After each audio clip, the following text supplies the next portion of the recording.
欢迎回到节目现场。我们来看到日本的政局哦，也掀起了波澜，也就是他们首相石破茂因为关税下台了。好，不过你看我们标题哦，有写说这个石破茂下台，富士电视台照播小丸子哦，可见哦这件事情重要吗？好，我们来看，确实也是蛮重要的啦。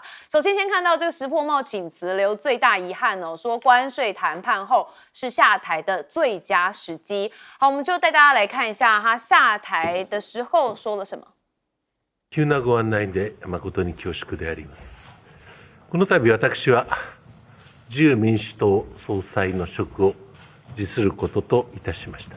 この度成立した合意により、我が国の経済安全保障の確保と経済成長の大幅な加速を目指す、その礎ができたものと確信をしておりますが、これで決着ではありません。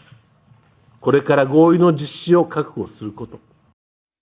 好，但我觉得石破茂已经有展现倦意了，因为他在之前的这个东京非洲发展国际会议演讲的时候，就有感叹说，他不想再讲工作上面的事情，因为太累了，当首相太累了，没啥乐趣哦。好，那当然他现在轻曝他辞职的原因嘛，就是关税的措施谈判告一个段落。那他也讲说嘛，面对可谓的这个国难的美国关税谈判呢，他一直认为必须承担责任，也感到这是一个阶段性的结束了。好，那我们再看到了石破茂辞职前有曾经跟谁密谈呢？是小泉进次郎。好，他是劝他要辞职啦，维护党内的团结哦。好，那这2个小时的会谈呢，这个小泉进次郎是劝告石破茂干脆是主动的辞职，避免原定9月8号举行的党内投票会引发分裂，维护党内的团结。好，上任不到1年，其实石破茂连吞了3败，我们就带大家来看哦，他从2024年10月1号出任首相。好，不过在10月份众议员大选就失利，结果在隔年，也就是今年的6月，东京都议会选举又再败。好，7月的时候，参议院选举未达50席，自民党2院失去过半。好，现在他在这个7号的时候宣布辞去了首相。好，那石破茂为此3败重挫了自民党权力的掌控。那现在也看到说，他上任仅11个月嘛，那自民党为核心的执政阵营在参众2院哦，是合计的席次首次没有超过半数，这是1955年创党以来的前所未有局面哦。所以 NHK 民调认为说，这个支持举行临时总裁选举的议员人数已经达到了130多人。那全国47都道府县中有20几个地方党部也提出了同样的诉求，有将近过半数的172票的门槛哦。好，那我们再看到的就是这个日本的首相，这个现在应该是要换人了，那会不会影响一些国际的局势呢？我们问到了这个，不是我们问到，是大家问到了川普哦。那当然就说了他闪辞的事情，川普是说他对此是毫不知情，所以很多人说是不是美日之间是缺乏沟通的哦？好，但是美国国务院马上说，美日同盟哦，前所未有的坚定，是不是帮川普洗地呢？那普京这边倒也是没有评论哦，不过俄国媒体也讲了说，石破茂下台凸显了日本的政局动荡哦，也会影响到东北亚的战略格局。那新华社，也就是中国大陆的官媒，则是以快讯来报道，说对于政权的更替高度的关切。那也强调了，这个是南韩总统府说，日韩未来导向且稳定的发展上面已经有了共识。所以石破茂接下来谁接棒呢？现在说像是高市早苗还有小泉进次郎，就是劝退他的，还有林芳正过去是内阁官房长官跟美国的议员关系很好，都有意来参选哦。好，那高市早苗呢，则是曾经任过经济安全保障大使如果当选就会成为日本第1位的女首相。那我们再回头看到石破茂，其实他这一次宣布辞职，大家就罗列了他任内其实只做了3件事情，还是搞砸了。主要也是因为这个通膨发前引火自焚日本的物价节节高涨，那5月的核心通膨已经飙到3.7%，石破茂居然还想跟民众来发钱补偿购买力的损失哦。所以现在有人说，日本有一个特色的技能，就是频繁的换首相来躲过美国的压力。好，现在日本的政局，大家也好奇哦，是会不会牵动整一个国际的秩序哦？那还是包含了跟川普之间关税下台一个很重要的原因。首先，我们亮哥，石破茂卸任，结果他那个认为他应该要提早下台的民调只有42，反对的是49。就他现在事实上是民调比较好的时候。结果反而做不下去了。你就看出日本的政治的本质还是派系政治，跟你的民调没什么关系啦。他民调有更差的时候，那时候反而没事。现在是民调比较高的时候啊。那当然主要就是因为国会选举选得很差啦啊。那这个坦白讲，你说换高市早苗或小泉进次郎。你一定要有一定的领袖的魅力啦，不然你要把自民党拉抬起来，难度都蛮高的哦。那目前这2个人民调最高啦，可是不一定是民调决定的。对啊，比如说林芳正的民调不到3%，那另外2位都接近20%，所以林芳正，如果你就这个人气指数来讲，他是最后1名，结果你竟然把他放在这里啊？为什么？因为有可能这2个人各有所缺啊，然后派系认为都不适合啊，那林芳正中道啊，所以林芳正反而有可能出现，你知道吗？啊，比如说高市早苗，很多人就会担心他太右，他就极右嘛，他主要的支持力量就是麻生啊，麻生是当副首相的时候公开讲台湾有事，日本有事。那高市早苗也是，其实小泉进次郎也一样啦，他也刚去靖国神社参拜啊，那只是高市早苗是更右，那小泉进次郎其实也是右啦，这2个人不管谁来做，跟中国的关系一定变差，啊，那这个是日本现在这个是不是日本自民党的派阀乐见的事啊？那如果不乐见，那就有可能去支持另外第3个，可是那个人就没有什么实力嘛，所以到时候大位都要分给别人。我觉得石破茂就是因为这样下台的，因为他就发现除了他这个总理之外，其他重要的位置通通都要分给别的派系啊。那他觉得这样的首相没有意思啊，那不要做算了。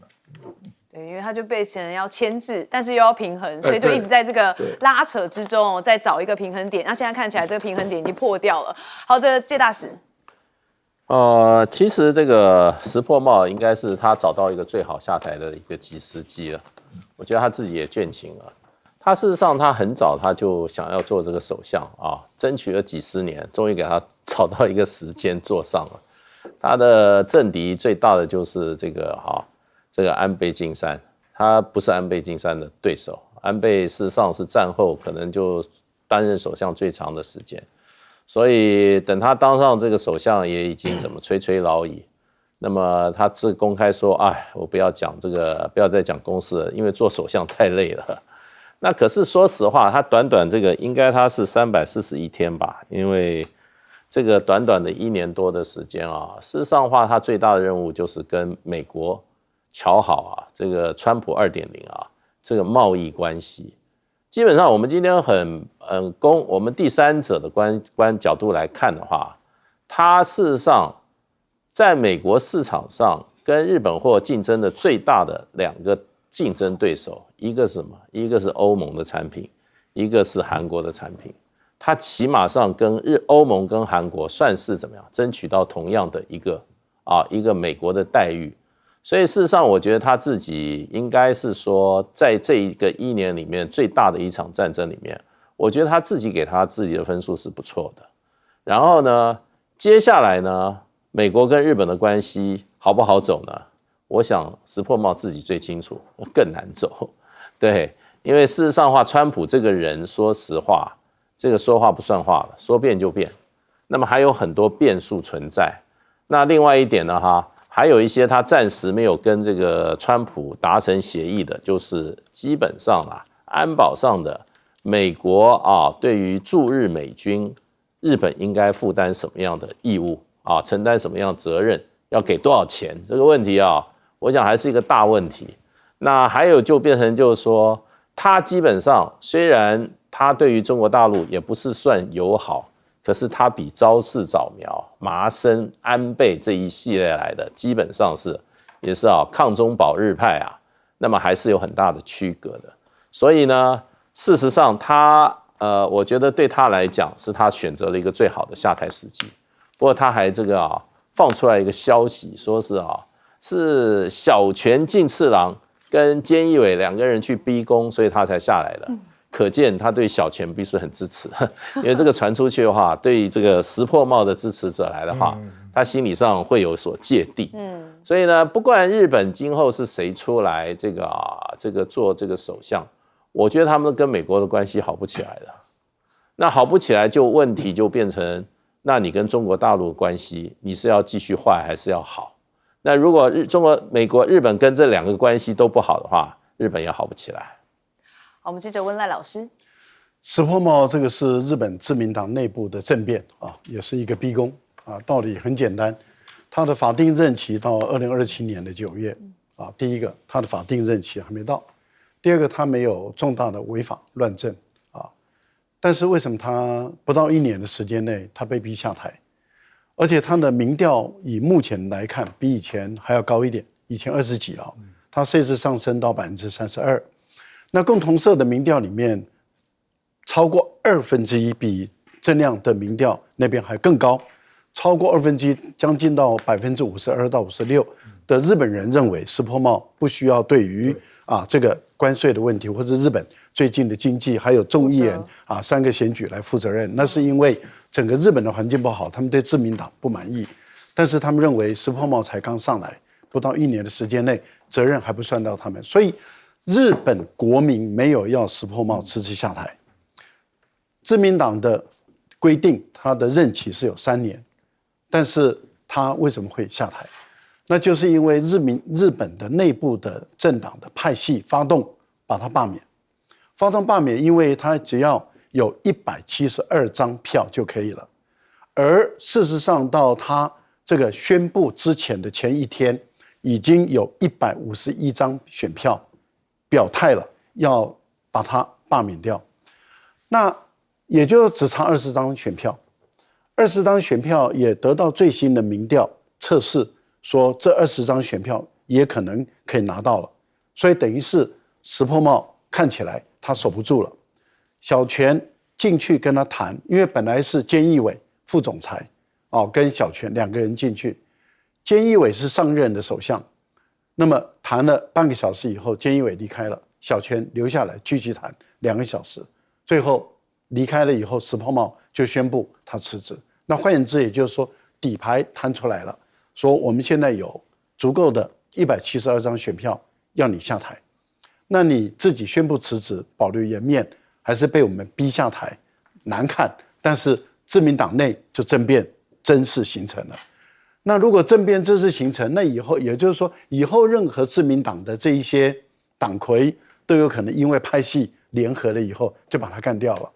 那这个就真正的应验的一件事情，就是说你在自民党内你要活下来，你没有派系不可能，因为他是政治的边缘人，所以等于是你在自民党要活下来，你就要搞派系。其实这个跟民进党难道不是一样吗？你在民进党内没有派系，没有自己组成一个派系，你在民进党能活得下来吗？每一届民进党的党主席都说我们要铲除派系，日本也说我们要铲除派系，谁铲除得了啊？自民党就是民进党，民进党就是自民党的另外一个缩小版本而已。好，我刚刚听完真的蛮有这个台湾政坛的既视感哦，就是所谓最近的也有拿连署书嘛。好，我们休息一下，马上回来。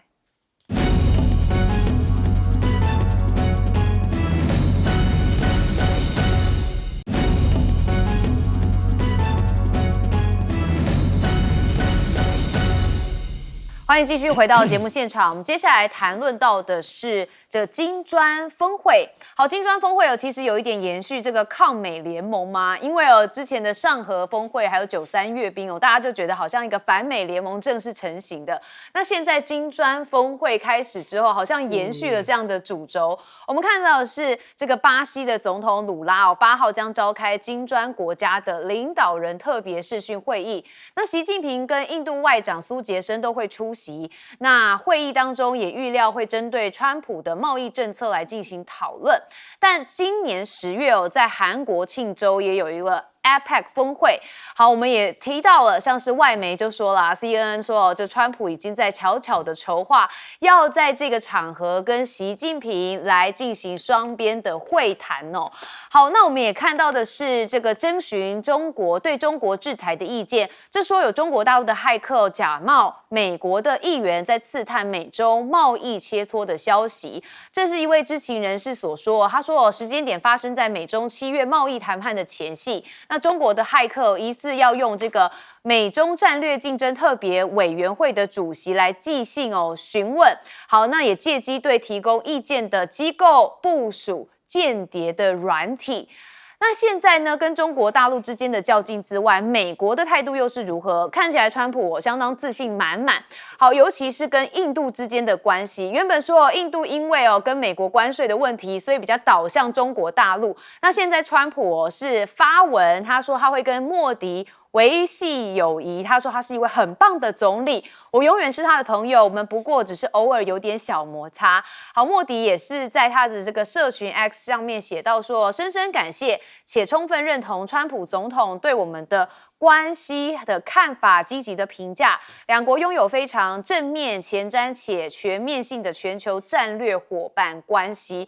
所以看起来他跟莫迪之间也让很多人雾里看花。不过我们再看到的是，这美国商务部的卢特尼克则是比较强硬他说他觉得印度最迟在1到2个月内就会回到谈判桌，而且还讲说印度会说抱歉，而且尝试着跟川普达成协议那除了美国、印度跟中国之间的关系，我们还要再看到的是这个美国跟中国还有俄罗斯之间因为现在川普扬言说，我们的民航机零件是对中国大陆的筹码。但问题是，俄罗斯的第一副总理曼特罗夫他则是说，俄罗斯其实已经准备好向中国飞机供应零部件，好说包含复合型的材料、机翼，还有重型引擎。好，所以这个川普这样子的讲话，反而被这个俄罗斯泼了一桶冷水。那另外也看到的是，川普现在是不是让美国人民不开心了呢？因为时隔10年，他在观赛，结果被嘘了。那网协就赶快呼吁说，不要转播相关的画面就希望说不要以任何的形式播出对总统的干扰以及反应。也就是说，如果现场的观众对川普喝倒彩，希望转播单位都不要播出。这是不是显见川普的民调危机呢？我们看到他的支持率是43%，那通膨处理认可度是最低的，这是 NBC 的民调所显示。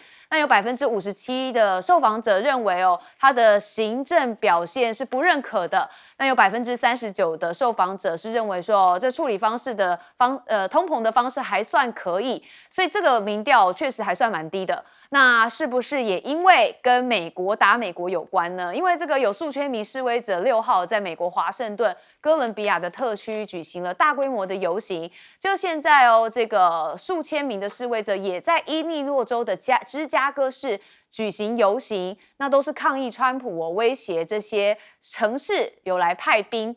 那美国民众则是说，他们都是为了这些反对独裁政权，然后他们觉得需要联邦警察跟国民警卫队离开我们的街道。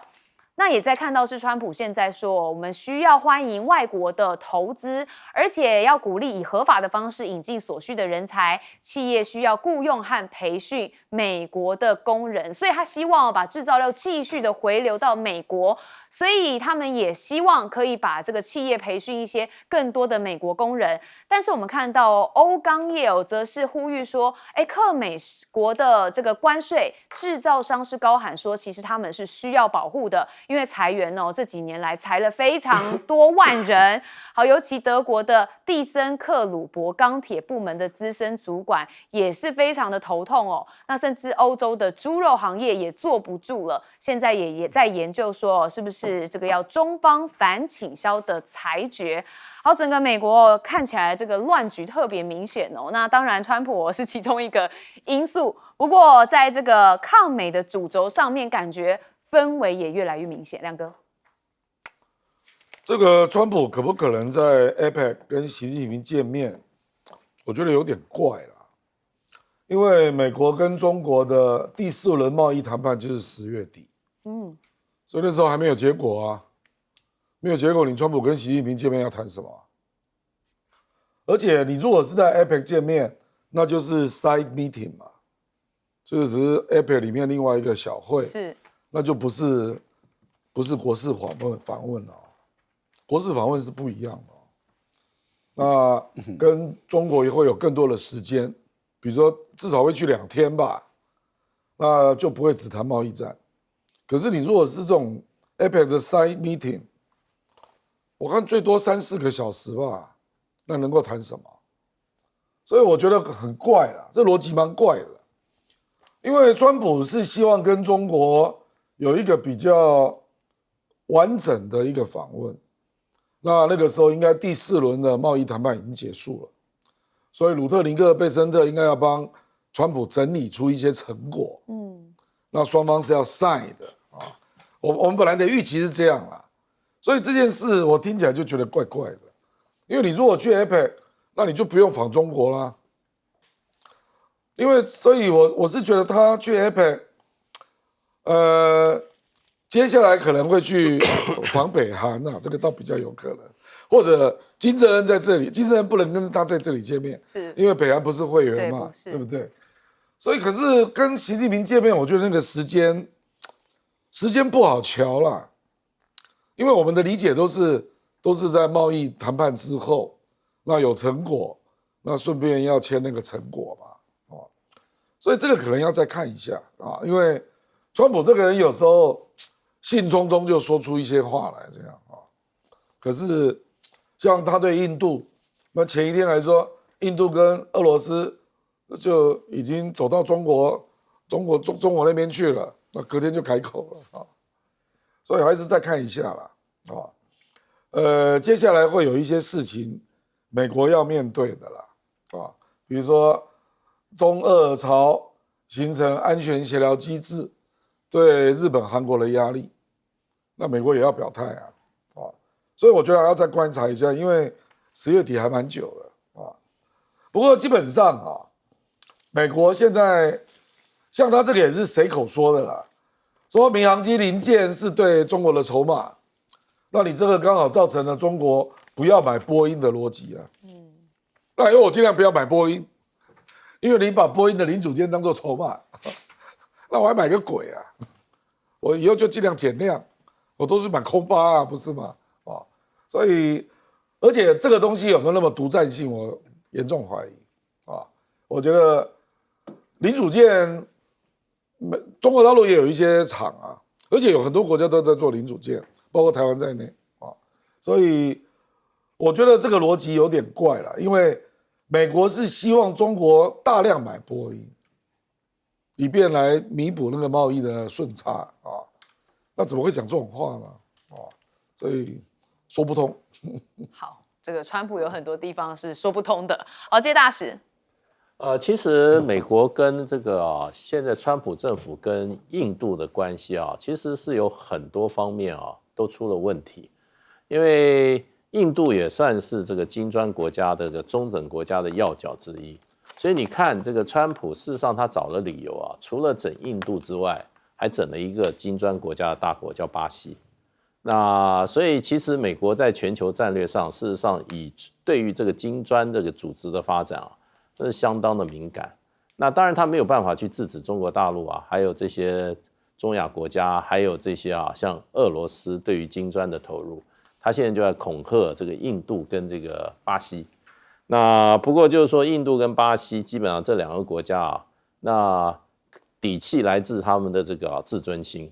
那么印度人很好面子，我觉得他们现在对于莫迪的做法造成莫迪现在越来越怎么讲，越来越导向这个俄罗斯跟中国大陆这一面。在这一次在这个天津举行的上合会的这一次的这个峰会里面，你可以看出来莫迪表演的有多卖力，对不对？跟这个普丁从会场走出来，两个不是双手这个手握手，是十指紧扣然后一路他牵着普丁走向习近平的这个面前，三方然后进行非常亲密的互动。这些在西方的媒体上连演了好几天那他基本上演给川普看的，所以川普最近有一点软。为什么软呢？因为美国的很多媒体跟学者都说，你今天莫迪的转向不是什么原因，是你川普的错误政策造成的。所以呢，川普最近稍微有一点软，不过他的那个商务部长讲那个话，我看又让川普这一点点善意又完全被打消了。他说莫迪60天就会怎么样，会低头道歉。那我们就看吧，会不会低头道歉？那国际关系有的时候，如果被川普搞成这么样的所谓的个人化的话，那这个把关系搞成个人化的好恶带进去了，谁把个人化好恶带进国与国关系谁就是罪人。所以我觉得川普现在事实上他现在在美国的这些自由派媒体一直在批评他，就是他把个人的好恶放到美国的国家利益里面，让美国这个国家利益受到损害。我想这个声音还会越来越强。那可是你也知道川普是怎么样，绝不悔改那所以我们就等着看美国这个内部的政治的斗争会越来越激化。好，所以有很多人说不是美国优先是川普优先。赖老师，川普碰到的麻烦可能在下半年到明年可能会更麻烦了因为民调他一直上不去，都在42、43左右，都很难突破50。那如果一直这样下去的话，对于川普明年的这个国会议员的选举会面临很大的难处现在在全世界唯一一个国家会跟美国在关税战方面就针锋相对的就是中国大陆。现在金砖国家里面巴西也在做准备了，因为巴西也要求他们的一个单位全面评估反制的这些措施，看起来他们的调查已经完成了，也准备要布局了，所以他希望跟金砖国家召开一个特别会议，派了他的外交部长赶到中国大陆来，那中国大陆也同意，所以在今天的晚上8点今天晚上8点。他们开始开这个视讯的特别会议，会开几个小时不知道，有人估计可能开3个小时，可能跑不掉了这是第一个。第二个是什么形式呢？闭门的，也就是说这个视讯的特别会议不对外公开的，那这个会让美国去猜测第二个呢，就是不发联合声明，由各国自己发联合声明。换言之，也就是说，相当有可能金砖国家本身讨论完了以后，他们可能采用的方法是只做不说的一个方式，或是由个别国家自己选择某一些点自己说。那对于川普来讲，他当然怕金砖国家，因为这个占全世界这个人口数这么大，40%的这个金砖国家，如果这么大的一个国家，地区面积又大，人口又多，如果他们都开始反制美国的话，美国还是会有压力。所以美国希望破坏或者是阻扰这个金砖会议的联合声明嘛，那因此他马上就对于印度就开始释放出爱的眼神了哎呀，我很重视那个印度，我记得我在上礼拜有谈到，就是说只要川普放出一点秋波，印度马上过去拥抱，果然印度马上拥抱了。但是我个人认为，印度这一次的拥抱已经跟过去一样，他们的爱情本身已经有了嫌隙，有了疙瘩了，这个疙瘩不会小。所以莫迪如果因为川普又对他释放出爱意，他也第一时间说我也爱你他讲得很明白但是问题就在那个爱跟以前的爱就不一样了。所以我觉得川普会成为这个金砖国家过去的搅屎棍，也就是说以前印度莫迪通常在金砖国家会议开会的时候，他通常都是破坏者，可是我觉得他这一次应该不会担任破坏者。它的力道会减弱一点，但是它本身会多配合一点金砖国家的态度，所以我觉得川普的本身的影响力已经有在衰啊，这个是目前观察到今天，大概明天早上新闻就出来了，也就是金砖国家要不要一起来反制美国，也就是也跟美国打关税战，这个拭目以待。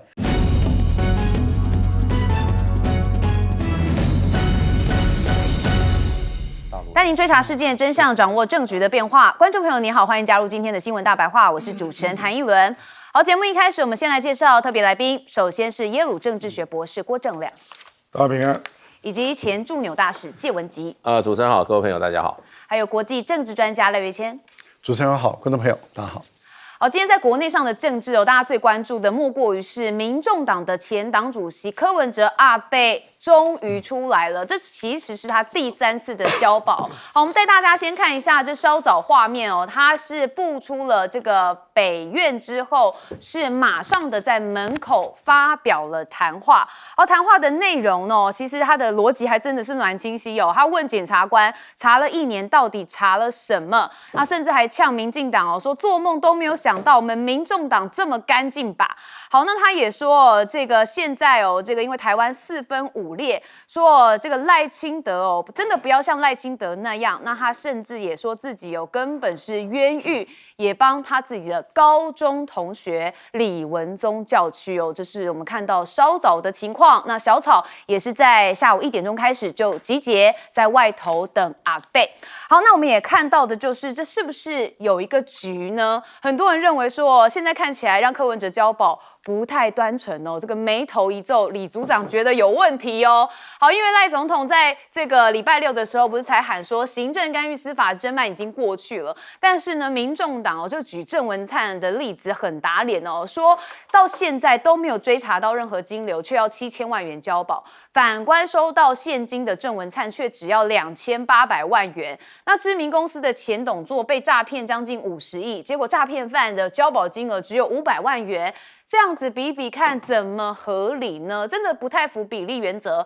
好，那我们也看到说黄阳明也就是媒体人，他举了反举3个例子他说多数民众其实不认为行政干预司法时代已经过去了，他说这是赖清德需要思考的。他说民间对司法的不信任便是来自于这些个案一直累积。那不论这2年柯案罢免联署人被收押呀，那批司法已经变成用身份政党属性来决定对他们的裁定处分。但是我们彭文正大哥呢，他认为说现在这会不会是民进党在设局呢？他说这蛮高招说是高招中的高招。他说让柯文哲以7000万元交保，民进党再次精心设局，也是绿营再一次要黑柯文哲。他说这是一个非常厉害双面的刀锋，就算你7000万可以交保成功，但是后面可以操作的成分还很大，说是高招中的高招。那问题是什么呢？也就是看待2026跟2028的大选，他认为息息相关。彭文正认为民众党在2026的县市首长选举当中不可能成气候，顶多是搅局的成分会分食国民党的选票，所以提早放柯就是要制造国民党的矛盾，一石二鸟，让民进党相对更有利。那他说如果他是赖清德的话，最希望的就是柯文哲2028再出来搅局。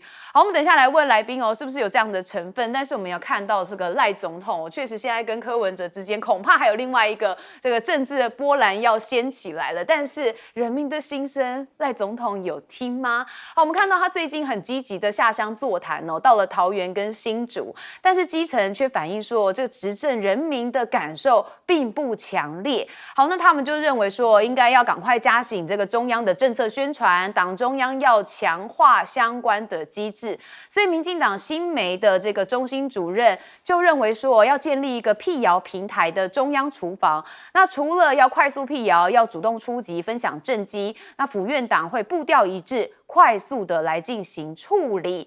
好，但是我们看到了林佩霞就是国民党立委，他则是认为说反正现在造谣也没罪所以民进党这个举动根本是欲盖弥彰，要做大型认知作战的平台，只要不喜欢的言论就是造谣，随便收割在野党的政绩。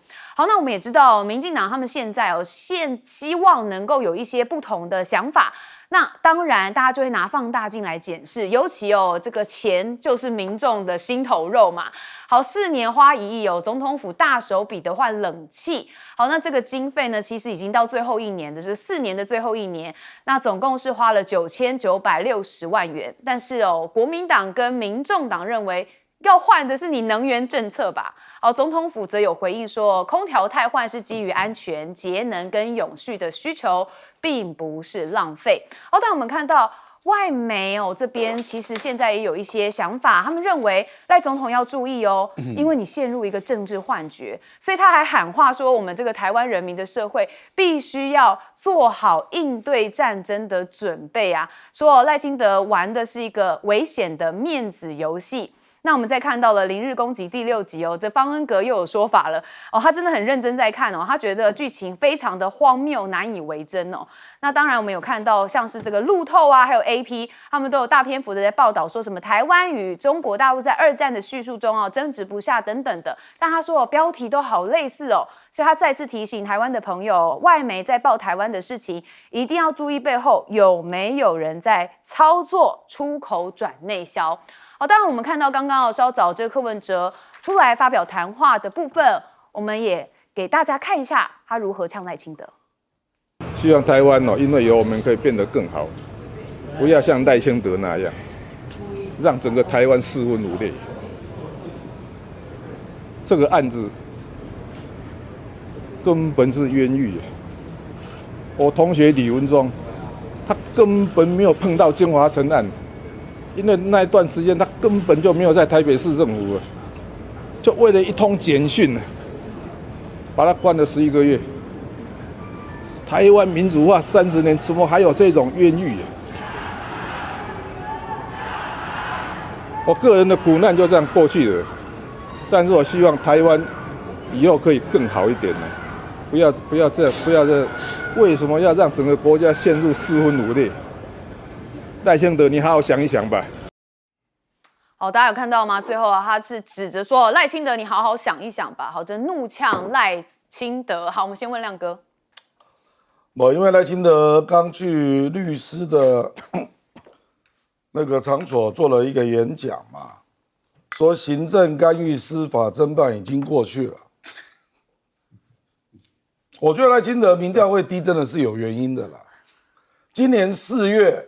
美丽岛的民调认为政治介入司法的人高达60%，那是今年4月。你后来还羁押了这么多国民党的党工，又经过726的惨败，现在不相信司法恐怕超过70%吧。结果赖清德竟然在那边说，我们已经不再干涉司法了。所以我说，你成立那个府院党那个辟谣平台，哪有什么用？你赖清德就是造谣的中心啊！你赖清德讲那句话是实话吗？府院长要不要辟谣？辟你们老大的谣啦！笑死人！赖清德有去面对《镜周刊》，把柯 P 侦查不公开连续7次当作封面故事，北检有办吗？检察总长听你的话，你不能交办啊！讲的什么狗屁啊，笑死人啊！我跟你讲，那个柯文哲出来啊，首先一定是造成这个司法的公信力更低啦，这是一定的，因为他一定会走动嘛，那就会有更多人把那个话传出去啊。那民众党明年也有很多人要选举啊，我估计。从现在到2026，民众党的主轴就是司法不公啦，因为这个议题最多人有感受嘛，那至于柯 P 出来之后，实际上也不止彭文正有这种想法不然我们接下来就看高院的态度北检一定会抗告啦，北检有可能不抗告吗？北检抗告之后，高院就要做一个判决嘛。那你是要驳回北检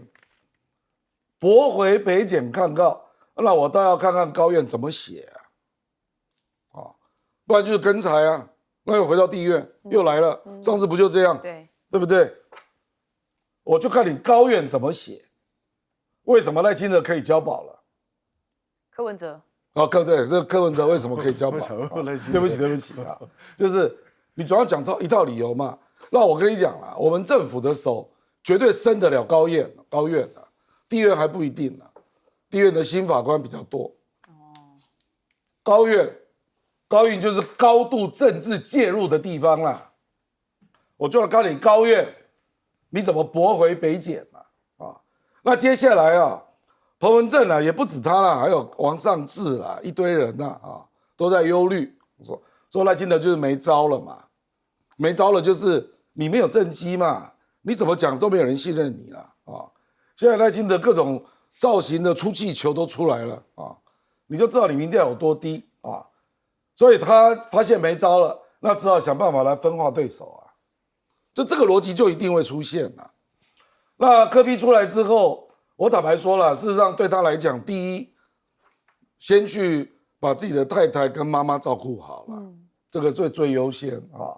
那第二就是把自己的司法，至少你一审要打好嘛。你一审判10年以上，参选权就没有了。所以你无论如何要把一审打好嘛，对不对？所以我并不认为会立刻造成民众党内的2个太阳啦。哦，我认为柯 P。不会立刻介入政治了，不会了。那首先把你的案子打好啊，那接下来当然那个2年逃款他要做个决定啊，因为民众党已经通过决定了嘛。那至于蓝白之间，那恐怕是未来的事了，就是明年呐，就是参选者的安排的问题。对，确实哦，因为2026马上也要开始了，民进党已经动起来了。好，谢大使。这个看到柯 P 啊，今天这个狼狈的情形啊，大叹气耶，白白被人家关在里面啊，这个啊关了1年，他讲这些话，真的算是，真的有点书呆子啊。对，我是觉得真的他有够惨的啦。我觉得啊，政治人物就这样子啦，政治人物要历练啦。你今天啊，你不能保护自己，你如何保护台湾人民？你不能为自己寻求正义，你如何寻求台湾的正义，台湾社会的正义？我是劝他不要再这么软趴趴的。你以为你现在出来你就什么啊？未来前途一片看好？这是因为赖清德现在政治在危机里面，用你的人头啊，暂时来救他一下的他自己的政治声望啊，等时机啊，又对赖清德有利了，你又进去了。不要以为你现在出来随时都可以把你关进去，那看你有没有足够的真正的为自己的正义能够打出一条血路，这样台湾人民就会觉得这个是一个好的领导人。自己都保护不了自己，然后呢被人家关在里面修理成这样，自己父亲过世给你3个小时，这是根本什么叫冤狱？这根本就是政治迫害嘛，这根本就是政治犯嘛。他今天讲他同学。所有最大的证据都是橘子人在哪里？没有，只是谣传有这么一个证人，你就给你关了10个月。所以呢，我觉得基本上啊，我们对柯文哲要有期许啊，真的，你来好啊，你现在有这么多人支持你，忠于你啊，你为我们台湾社会找到一点正义，找到一点法治吧。台湾现在啊，老百姓是啊，敢怒不敢言。对啊，就是因为你自己都没有办法保护你自己，这么多人给你票，赖清德照样把你抓进去啊，这个杀给大家看。那今天出来了，看你怎么表现啊。那另外讲到这个谣言啊，这还有什么？民进党还抓谣言？你知道我们在这个罢免案的时候，我看到那个罢免的那个选委，那个中央选委会给我的那个通告里面啊，所有被罢免人的那个罪名。每一个都谣言啊！他说他怎么样？他是一个亲共，他是一个什么青红色的一个什么政治人物？你有证据吗？所有的被罢免人都有这个罪状，这不是造谣，这是什么呢？这不是分裂台湾，这是什么呢？这不是滥加罪名，这是什么呢？所以就变成这个还要出来抓谣言，真是这个杀人的抢被杀，对不对？那个害人的在那边叫救命，真的是台湾这个社会这么多年来从来没有这样子颠倒是非，黑白不分，然后呢，当政的带头作乱。这柯文哲讲搞台湾4分5裂，不是4分5裂啊，是内部杀成一片啊！你自己都被关了，这叫4分5裂吗？你自己付出这么代价，哎呀，要赶快要硬起来啦，不要这样子软趴趴的啦。好，不过一轮要提醒一下哦，目前这柯文哲是羁押禁见，现在是获释了。好，那他接下来哦，其实司法的攻防才正要开始，因为应该会接下来这个检察官起诉就会进到一审这边了。好，赖老师，民进党执政把台湾的司法弄到老百姓不再信任，破产了。我觉得这个是我们台湾最后的一个防线，道德底线都没有了，很可悲，真的是可悲、可怜、可恨也可叹啊！美国，你看到川普的这个关税战啊，在国内啊搞这个国民卫队啊，用军队来接管啊地方的政府的职能，但是美国的法官、美国的法院守住最后一道防线，说不可以这样做，你这样做是违法的，是违宪的。所以加州的这个国民警卫队，川普败诉，被判违宪。现在他的关税上诉法院判川普败诉违宪。那现在川普要上诉到联邦最高法院，但是美国的法院独立作为，至少还守住美国人的最后的底线。可是台湾呢？台湾现在的民众没有人再相信司法，每一次民进党时代的大案子，都让台湾的民众对于司法完全信任破产。司法界的人士有没有想，你当初读法律系，你的目的就是要守住台湾最后一道防线，结果你学法律读法律，结果整个台湾被弄成这个样子，要不要负责任呢？我们的法学教育学校的法律系的这些老师，你难道不痛心疾首吗？你们在学校教学生什么叫做法律，什么叫做公平，什么叫做正义，而你毕业的学生，他们进入法界以后，这样子的一个为了政治，为了权益，然后把你的在学校你教他的，他全部丢在脑后。这些不管是法官也好，检察官也好，你有没有想过你的老师他会多么的痛苦，多么的痛心？台湾的社会人民会多么的痛心？你们却把台湾的最后的底线都糟蹋了，原因在哪里？为什么要让民进党？为什么要为个人的那么一点权益，然后把自己的辛辛苦苦建立起来的整个台湾的社会整个毁掉？民进党，你毁掉台湾对你有什么好？这为了短暂的政治权利利益，我觉得看不出好处。